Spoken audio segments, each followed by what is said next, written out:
Welcome back to your channel Tripitak. अभी हम लोग सीडीएम का अगला जो टॉपिक है, मतलब अगला जो भी बचा हुआ है सिविल डिसोबीडियंस मूवमेंट में, उसको खत्म कर लेते हैं। तो हम लोग पीछे का पढ़ चुके हैं, जिसमें हम लोग गांधी इरविन पैक्ट यानी कि दिल्ली पैक्ट जो 5 मार्च को हुआ था वो करवा लिए हैं, है ना। जिसमें कि कहा गया था कि भाई पॉलिटिकल प्रिजनर को छोड़ दो, भाई डिमॉन्स्ट्रेशन यानी कि प्रोटेस्ट विद्रोह करने दो, लिकर शॉप के बगल में शराब के दुकान के पास शांतिपूर्ण तरीके से पीसफुल डिमॉन्स्ट्रेशन करने दो, यानी शांतिपूर्ण तरीके से विद्रोह करने दो, है ना। और यही सब चीज, फिर फॉरेन गुड्स विदेशी सामान के खिलाफ विद्रोह करने दो, ये सारा चीज मांगा गया था। और इरविन उस पर बोले थे, साइन किए थे कि हम आपका ये सारा बात मान लेते हैं। और इसके बदले में गांधी जी क्या कहे थे, तो गांधी जी कहे थे कि ठीक है, हम सिविल डिसोबीडियंस मूवमेंट यानी सविनय अवज्ञा आंदोलन को वापस ले लेते हैं और क्या करेंगे, तो और हम सेकेंड राउंड टेबल कॉन्फ्रेंस में पार्टिसिपेट करेंगे, ठीक है।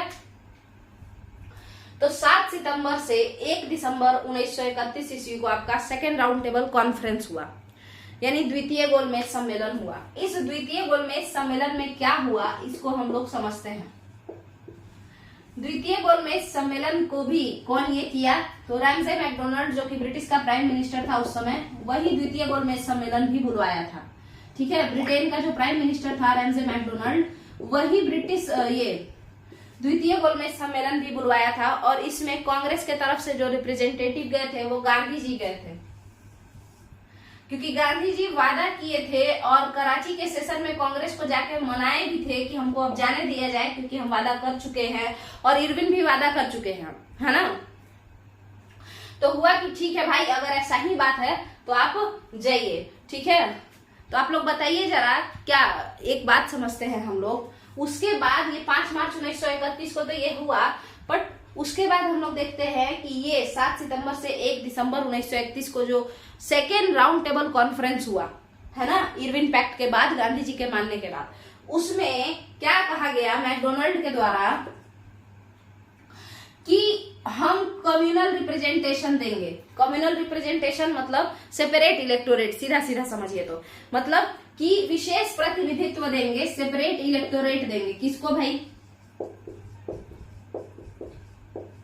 आखिर सेपरेट इलेक्टोरेट किसको देना था, यानी विशेष प्रतिनिधित्व किसको देना था इस बार। तो आपको पता होगा कि सिखों को मिल चुका था, मुसलमानों को मिल चुका था, इसके अलावा, है ना, मद्रास के ब्राह्मण्स को भी मिल चुका, नॉन ब्राह्मण्स ऑफ मद्रास, उनको भी मिल चुका था।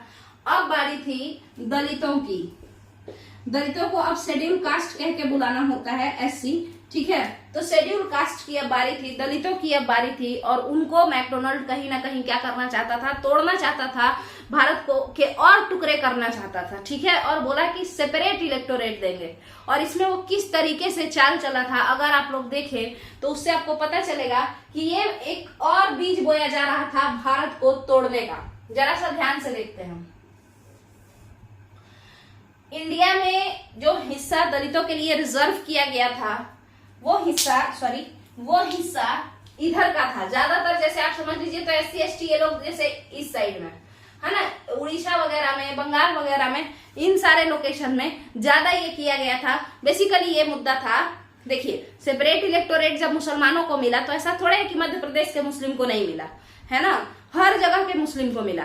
बट उससे क्या होता कि जो एक रीजन जिधर ज्यादा SC ST थे, वो रीजन कट के अलग हो जाता, और वो हो सकता है कि आगे चल के जैसे पाकिस्तान बना वैसे ही एक अगला देश बन जाता, और उसका नाम हो सकता है दलितिस्तान रखा जाता या कुछ भी, है ना, दलितों का देश एक बन जाता आगे चल के।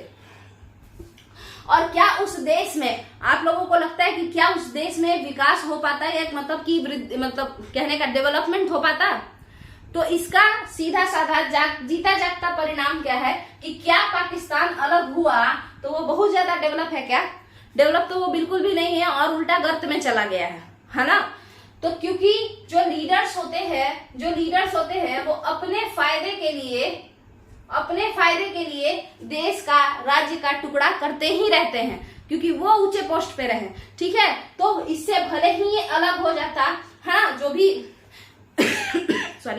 जो भी आदिवासी और दलित बहुल क्षेत्र था, सेपरेट इलेक्टोरेट मिलने के बाद हो सकता है कि धीरे धीरे करके वो एक अलग देश में बदल जाता है ना, मगर उससे फायदा ना ही दलितों को होता और ना ही आदिवासी लोगों को होता। वो फायदा केवल वहां के लीडर्स को होता, जैसे कि फायदा केवल मोहम्मद अली जिन्ना को हुआ, फायदा केवल वहां के लियाकत अली खान को हुआ होगा, सॉरी एक सेकेंड, फायदा केवल वहां के लियाकत अली खान को हुआ होगा, फायदा वहां के लीडर्स को हो रहा है, पाकिस्तानी लीडर्स को हुआ है ना। अदरवाइज आज की डेट में जो पाकिस्तानी जनता है वो भारतीय जनता से तो खुश नहीं है। ये तो सभी जानते हैं कि वहां का जो इकोनॉमी है वो बिल्कुल ही गर्त में जा चुका है, लोग काफी परेशान है, महंगाई बहुत ज्यादा बढ़ चुका है। तो इससे पता चलता है कि इस सेपरेट इलेक्टोरेट से पाकिस्तान बन के जब खुश नहीं है, तो अगर ये बनता भी है ना, दलित बहुल क्षेत्र अगर अलग होकर एक देश बना लेता तो भी कुछ खास उसको फायदा तो नहीं होता।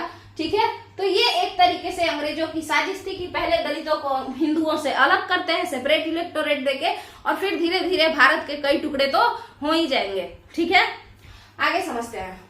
ये वही टुकड़ा का बीज, आप लोग समझिए, एक अलग देश का बीज, जिस तरीके से मॉर्ले मिंटो रिफॉर्म के समय में हम लोग देखे थे कि एक बीज बोया गया था मुसलमानों को, मुस्लिम लोगों को अलग करके, पाकिस्तान का बीज, एक अलग देश का वो बीज था जो बड़ा होकर के कैसा वृक्ष बन गया, तो वो एक पाकिस्तान बना। ठीक है, उसी तरीके से अगर हम उस दिन अगर कम्युनल अवार्ड मिल जाता, यानी अगर विशेष प्रतिनिधित्व दलितों को मिल जाता सेकेंड राउंड टेबल कॉन्फ्रेंस में, तो हो सकता है कि भारत 1947 के बाद एक और टुकड़े में बंटता। अब देखते हैं इसको। तो मैकडोनाल्ड क्या दिया, बोला कि हम विशेष प्रतिनिधित्व देना चाहते हैं, सेपरेट इलेक्टोरेट देना चाहते हैं, किसको, तो दलितों को। ठीक है, गांधी जी वहीं पे कुर्सी पे बैठे थे, कुर्सी से फान गए गुस्से में। वो बोले क्या कि भाई ऐसे कैसे हो सकता है ना, ऐसे कैसे हो सकता है, ये जनरल सीट से लड़ेंगे तो क्या इनको वोट नहीं दिया जाएगा क्या।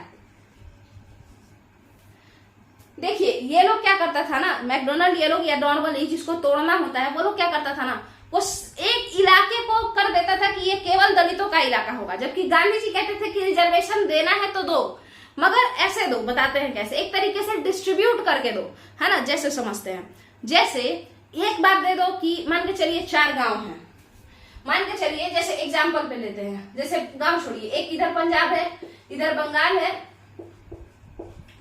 ऐसे ऐसे करके, तो एक बार जब इलेक्शन हो तो पंजाब साइड वालों को दे दो, है ना, कि इस बार जो है इस सीट से दलित लोग खड़े होंगे और इस सीट से जनरल लोग खड़े होंगे, है ना। उसी तरीके से फिर कभी बंगाल को दो, कभी तमिलनाडु को दो। कहने का मतलब है कि रिजर्वेशन देना है तो दो, मगर डिस्ट्रीब्यूटिव तरीके से दो, बार बार डिस्ट्रीब्यूट करके दो, बार बार तोड़ तोड़ के दो। ये ना कि एक ही इलाका में केवल एक इलाका को दे दो, ताकि आगे चल के पूरा दलित समाज का ही इस पे वर्चस्व हो जाए और एक बार ऐसा समय आए कि ये टूट कर अलग हो जाए और बाकी लोगों को टॉर्चर होना पड़े, है ना। यहाँ तक कि खुद किनको, खुद दलितों को भी, क्योंकि आप खुद बताइए कि जिस चीज का फॉर्मेशन एक गलत नियत के साथ होता है, क्या वो बहुत ज्यादा आगे जा सकता है, नहीं जा सकता है। ठीक है, क्योंकि पाकिस्तान उसका जीता जागता एग्जाम्पल है। जो लोग पाकिस्तान बनवाए वो मुसलमानों के भलाई के लिए नहीं बनाए थे, वे लोग एक लालच के वजह से बनाए थे। अब इसका एक कहानी अगर आप लोग कहें तो हम बताते हैं। देखिएगा 1937 में आखिर पाकिस्तान का डिमांड पहले से क्यों नहीं हो रहा था, अचानक से पाकिस्तान का डिमांड क्यों हुआ, तो उसको समझते हैं। 1937 में इलेक्शन हुआ था, उस इलेक्शन में मुस्लिम लीग बुरी तरह हारी थी, कांग्रेस को बहुत ज्यादा सीट मिला था। तो इस पे जिन्ना को क्या लगा, तो मोहम्मद अली जिन्ना को लगा कि अगर हम लोग भारत में ही रहते हैं तो हो सकता है हम किसी राज्य के सीएम बन के रह जाएं, या नॉर्मल कोई रेल मंत्री ये सब हमको पकड़ा दे, वित्त मंत्रालय पकड़ा दे, बट कभी भी हम प्राइम मिनिस्टर नहीं बन सकते हैं, कभी भी एक देश के मालिक हम नहीं बन सकते हैं। क्यों?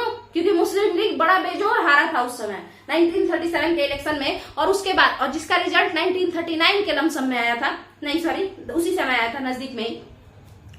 तो उसके बाद क्या हुआ, उसके बाद 1940 आते आते जिन्ना ये समझ चुके थे कि हम लोग का भाई यहाँ पे भारत में अगर हम साथ रहते हैं तो प्राइम मिनिस्टर बनने का सपना तो कभी पूरा नहीं हो पाएगा, और यही मेन कारण था पाकिस्तान के डिमांड का।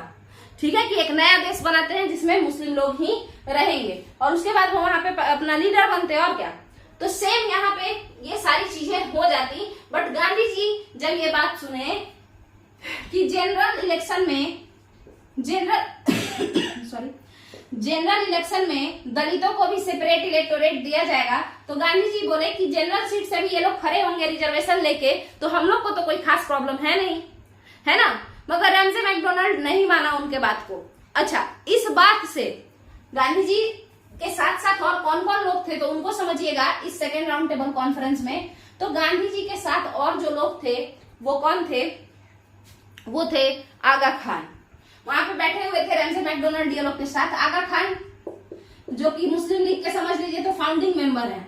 उसके साथ कौन थे, तो आपके BR अम्बेडकर थे।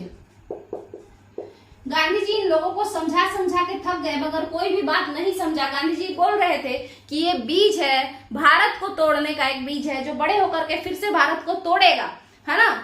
मतलब उस समय तक तो पाकिस्तान नहीं बना था, बट उनका ये कहना था कि जिस तरीके से आज हिंदू मुस्लिम अलग हो चुके हैं, एक दूसरे से मतलब झगड़ा ज्यादा करते हैं, उसी तरीके से आगे चल के दलित वर्ग बाकी लोगों से लड़ता रहेगा, यानी हिंदुइज्म में भी फूट डल जाएगा। ठीक है, बट BR अम्बेडकर मानने को तैयार नहीं। गांधी जी वहां से उठे और बोले कि अगर मैकडोनाल्ड ऐसा चाहते हैं तो आज से मैकडोनाल्ड का और हमारा यानी कांग्रेसियों का रास्ता अलग अलग होगा, है ना।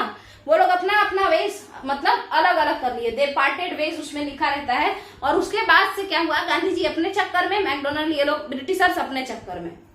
1 दिसंबर 1931 को मैकडोनाल्ड बोले कि अगर कोई मेरे बात से नाराज है तो हमसे कंसेशन कर सकता है, और अगर एकदम मतलब मानने को तैयार ही नहीं है तो हम उसको पनिश करेंगे। और गांधी जी तो बात मानने को तैयार ही नहीं थे, क्योंकि मैकडोनाल्ड कंसेशन के नाम पे कुछ कुछ कभी कहता था इसको सेपरेट इलेक्टोरेट दे देंगे, उसको दे देंगे। तो गांधी जी को लग रहा था कि ये तो देश को तोड़ते जा रहा है, तो किसी भी तरीके से अब वो बोले हम नहीं बात मानेंगे। 1 दिसंबर 1931 ईस्वी को गांधी जी वहां सेकेंड राउंड टेबल कॉन्फ्रेंस खत्म होता है और गांधी जी वहां से चलते हैं और 28 दिसंबर 1931 ईस्वी को अपने घर पहुंच जाते हैं, यानी इंडिया आ जाते हैं। सॉरी, इंडिया आने के बाद गांधी जी के साथ क्या होता है, तो वो 4 जनवरी को, कहने का मतलब है यहाँ आने के बाद वो 4 जनवरी को एक मीटिंग रखते हैं जिसमें वो विलिंगटन, उस समय लॉर्ड विलिंगटन आ जाते हैं यहाँ पे, मतलब गवर्नर के पोस्ट पे, वाइसरॉय के पोस्ट पे। तो वो विलिंगटन को मैसेज भिजवाते हैं पत्र के थ्रू कि हम आपसे मिलना चाहते हैं और हम कुछ डिमांड कर रहे हैं, आप उसको मान लीजिए।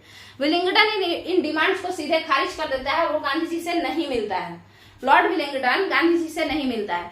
अब गांधी जी इसी वजह से 4 जनवरी 1932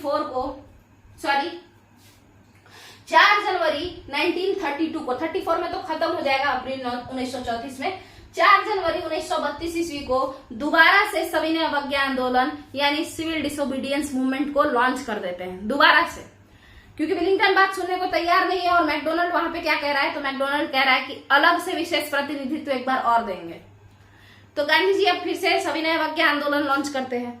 सविनय अवज्ञा आंदोलन जब लॉन्च होता है तब गांधी क्या करते हैं, बेचारे बैठे रहते हैं और उनको टांग करके सब जेल भेज देता है। और कई सारा मतलब एक्ट आता है, जैसे emergency act, unlawful ordinance act, ऐसे ऐसे करके बहुत सारा एक्ट आता है।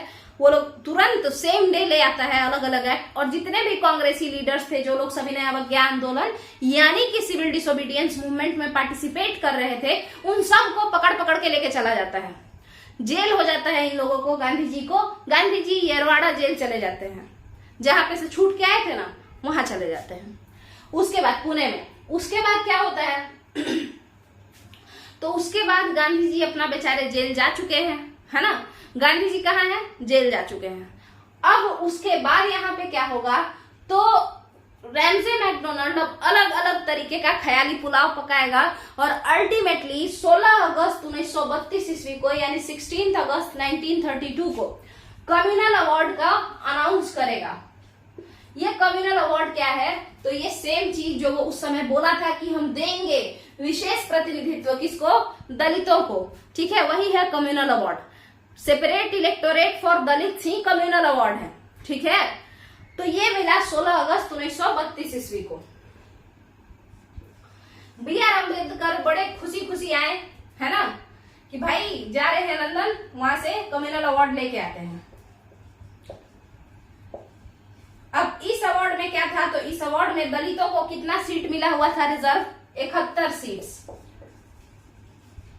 गांधी जी येरवाड़ा जेल में उनको ये बात का पता चलता है, यानी खबर लगता है कि अंबेडकर कम्युनल अवार्ड को एक्सेप्ट कर लिए हैं, जो रामजे मैकडोनल्ड जो दिया था, किस चीज क्या दिया था बताइए, तो वो जो रिजर्वेशन का सेपरेट इलेक्टोरेट का जो एक दिया था ना कम्युनल अवार्ड, वही है, मतलब सेपरेट इलेक्टोरेट फॉर दलित्स, ये जो प्रपोजल है वो आपका बी आर अम्बेडकर एक्सेप्ट कर चुके हैं। जब गांधी जी को ये बात पता चलता है तो गांधी जी जेल में बैठे बैठे 20 सितंबर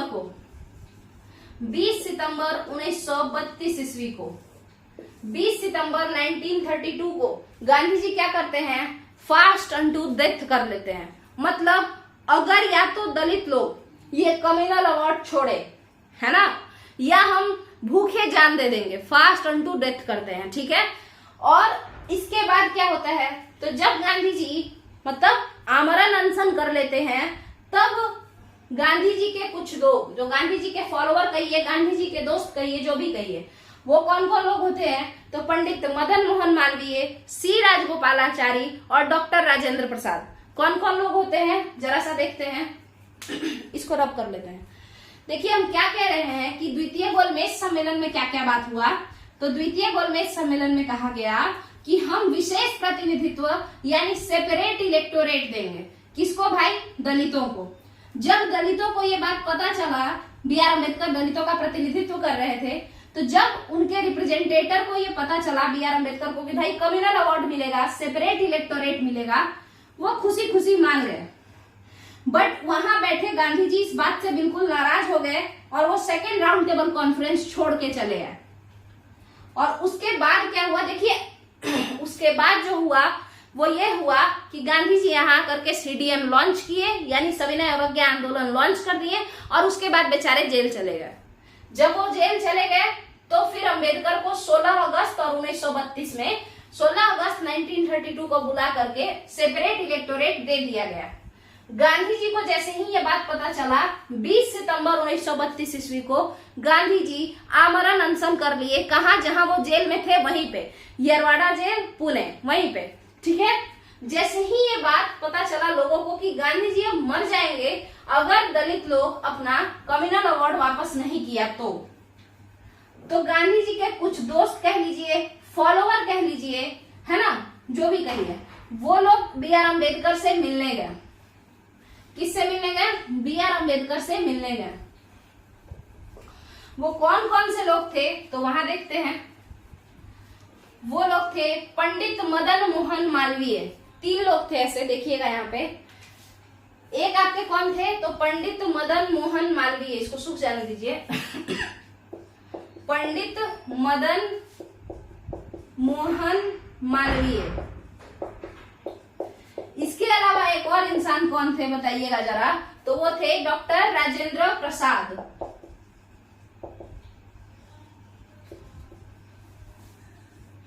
एक और इंसान कौन थे, तो सी राजगोपालाचारी।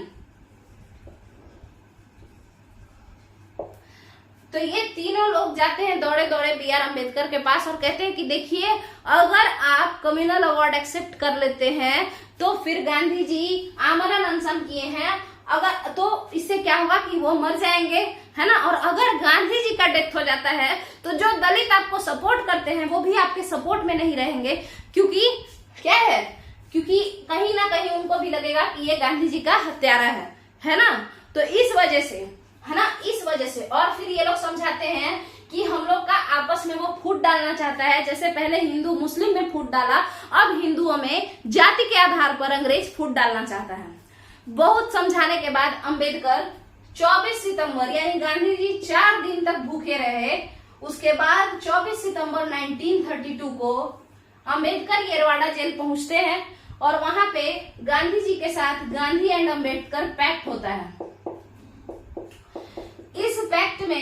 इस पैक्ट को क्या कहते हैं, पूना पैक्ट कहते हैं, क्योंकि ये पूना में थे तो ये पैक्ट जो हुआ ये पूना पैक्ट हुआ। इस पैक्ट में गांधी जी कहते हैं कि भाई तुमको कम्युनल अवार्ड में कितना सीट मिला है। अंबेडकर बोले हमको 71 सीट रिजर्व मिला है। गांधी जी कहते हैं कि ये सेपरेट छोड़ो, तुम जनरली रिजर्व ले लो, है ना, मतलब किसी एक जगह का नहीं, कभी इस जगह का कभी उस जगह का, ऐसे रिजर्वेशन यूज करना। और 71 का तो बात ही खत्म करो, हम तुमको 147 सीट्स रिजर्व देंगे। कितना सीट्स रिजर्व देंगे? 147 सीट्स रिजर्व देंगे, है ना। तो ये सारा बात वो कहते हैं, और इस बात से अम्बेडकर खुश हो जाते हैं कि कहाँ 71 सीट दे रहा था, कहाँ 147 सीट मिल रहा है। और इस तरीके से पूना पैक्ट साइन हो जाता है। और 24 सितंबर 1932 को फिर गांधी जी रात में खाना खा लेते हैं। ठीक है, यहां तक का क्लियर है।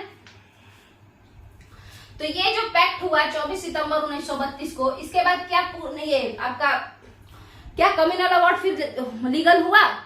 कम्युनल अवार्ड को खत्म कर दिया गया, है ना, उसको हटा दिए अम्बेडकर। उसको क्या किए? फाड़ फूड़ के उसको फेंक दिए कि चलो हटाओ ये सब, क्योंकि उनको 71 की जगह 147 सीट तो गांधी जी दे रहे थे, है ना। तो यहाँ पे पूना पैक्ट यही है। तो आप लोग को पूना पैक्ट अब मेरे हिसाब से समझ में आ गया होगा।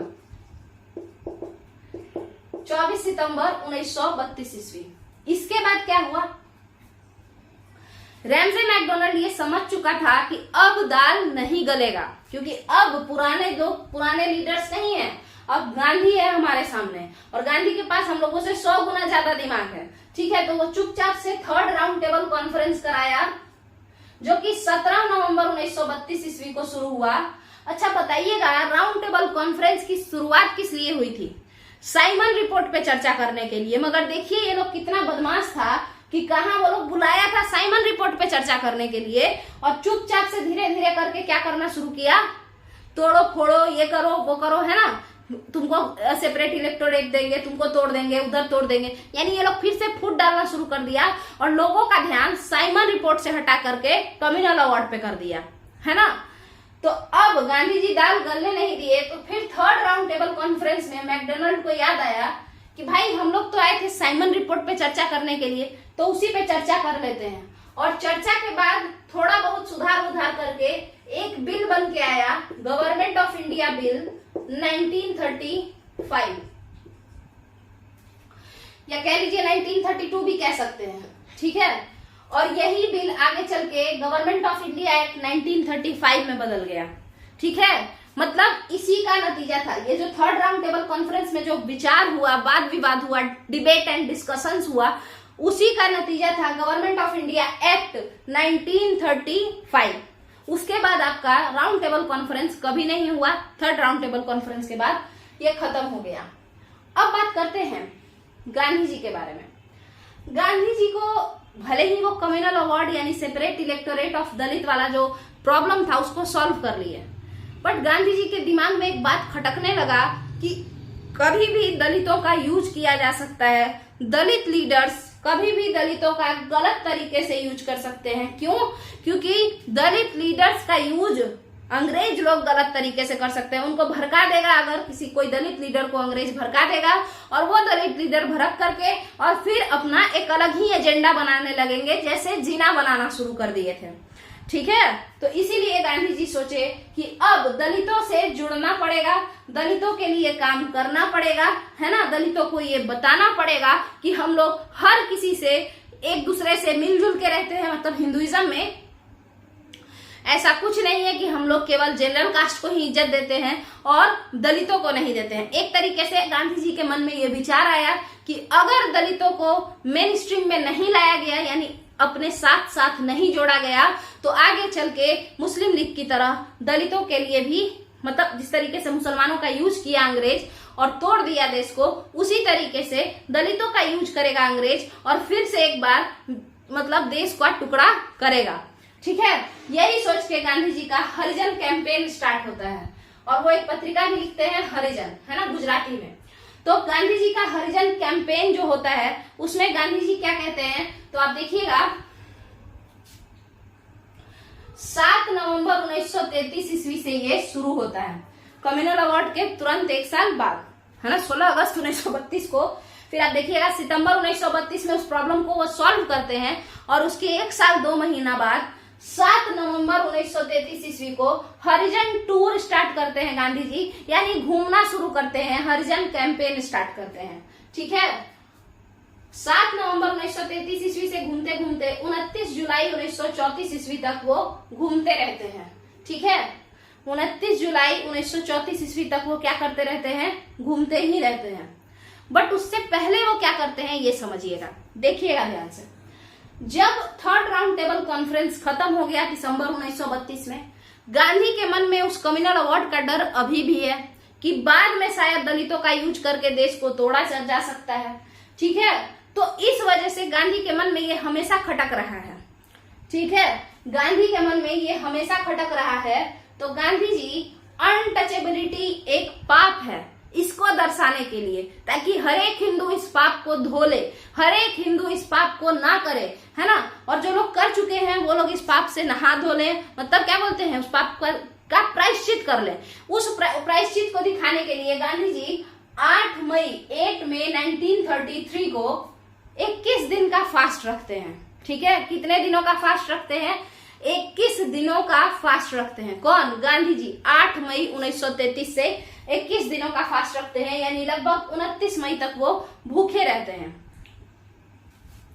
भूख हड़ताल के समय में गांधी जी से उनके खास मित्र कह लीजिए या उनके एक तरीके से मैनेजर कह लीजिए, एमडी देसाई, महादेव देसाई, वो कहते हैं कि आप एक जगह बैठ करके फास्ट कर रहे हैं, है ना। तो वो पूछते हैं कि आप क्यों फास्ट कर रहे हैं, तो वो कहते हैं कि जो अनटचेबिलिटी का जो प्रॉब्लम है, जो छुआछूत का प्रॉब्लम है, उस अनटचेबिलिटी के खिलाफ हम एक मतलब फास्ट कर रहे हैं। ठीक है, और हम उस प्रायश्चित कर रहे हैं, जो दलितों के साथ आज तक हम लोग उसको इग्नोर करते रहे हैं, हम उसका प्रायश्चित कर रहे हैं। और हम समाज में एक सोशल मैसेज देना चाहते हैं कि दलित हमारे ही लोग हैं, हम लोग एकजुट हैं, हम लोग अलग अलग नहीं है, और जो भी पहले उनके साथ गलत हुआ है तो हम उसका प्रायश्चित कर रहे हैं। ठीक है, तो महादेव देसाई कहते हैं कि आप घर पे बैठ के 21 दिन का फास्ट कीजिए या पूरा जीवन भर फास्ट करते रहिए। पढ़े लिखे लोगों को तो पता चल जाएगा कि गांधी जी फास्टिंग कर रहे हैं दलितों के लिए, अनटचेबिलिटी को, एक तरीके से अनटचेबिलिटी का जो प्रैक्टिस है उसके खिलाफ, है ना। मगर दलितों को कैसे पता चलेगा, दलित तो पढ़े लिखे है ही नहीं, और वो लोग तो गांव में रहते हैं, उन लोगों को कौन बताएगा, उन लोगों से तो कोई बात तक नहीं करता है उतना। तो आप जो ये उनके लिए कर रहे हैं, आखिर दलितों को कैसे पता चलेगा कि गांधी जी फास्टिंग हम लोग के लिए कर रहे हैं, है ना।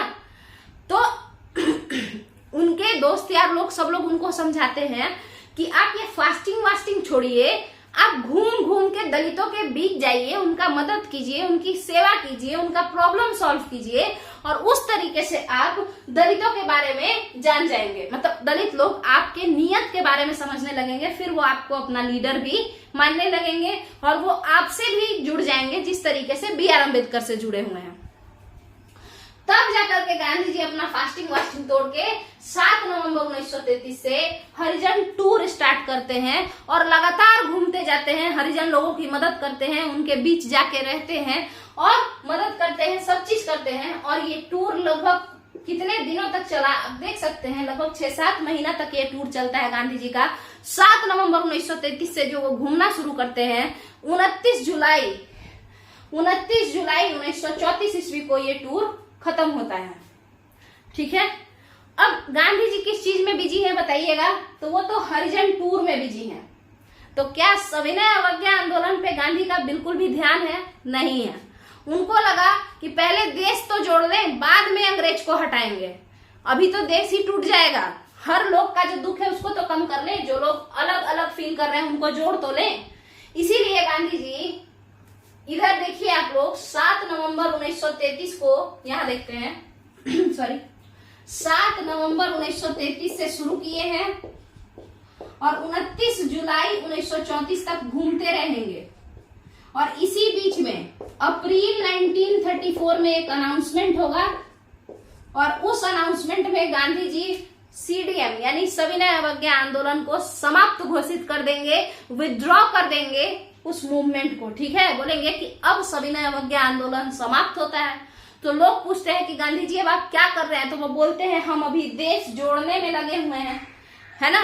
अभी जो देश का अलग अलग टुकड़ा हो सकता है हम उसको जोड़ रहे हैं, हम हरिजन लोगों को एक साथ लाने में लगे हुए हैं। पहले देश को एक साथ कर लेते हैं, उसके बाद हम लोग अंग्रेजों से लड़ लेंगे। पहले खुद के अंदर की लड़ाइयों से तो लड़ लें, अपने देश के अंदर की लड़ाइयों से। ठीक है, और इसी बीच में हरिजन कैंपेन, हरिजन टूर के बीच में ही अप्रैल 1934 में सविनय अवज्ञा आंदोलन खत्म कर दिया जाता है। ठीक है, और उसके बाद आपका 29 जुलाई 1934 ईस्वी को हरिजन टूर गांधी जी का खत्म होता है। और इस बीच में गांधी जी दलितों में एक अपना अच्छा नाम बना लेते हैं और उसके बाद सभी लोग मिलजुल के हम लोग रहते हैं। और क्या, तो यहाँ पे आपका जो सविनय अवज्ञा आंदोलन है ये खत्म होता है। ठीक है, एक बहुत बड़ा टॉपिक था ये सविनय अवज्ञा आंदोलन यानी सिविल डिसोबीडियंस मूवमेंट। तो आपका ये जो सविनय अवज्ञा आंदोलन है ये खत्म होता है। और अगर आपको ये वीडियो अच्छा लगा है तो आप वीडियो को लाइक कीजिए, वीडियो को शेयर कीजिए जहां जहां शेयर कर सकते हैं आप लोग। और अगर आपको लगता है चैनल को ग्रोथ मिलना चाहिए तो प्लीज वीडियो को शेयर करते रहिए, वीडियो को लाइक कीजिए। नीचे कमेंट में आप लोग जो लिखना है, जो भी, या तो पॉजिटिव क्रिटिसिज्म हो या फिर जो भी हो, कुछ अच्छा लगे तो वो भी बताइएगा, उससे मोटिवेशन भी मिलता है। आप लोग नीचे कमेंट कर सकते हैं। चैनल को सब्सक्राइब कीजिए। चलिए, थैंक यू।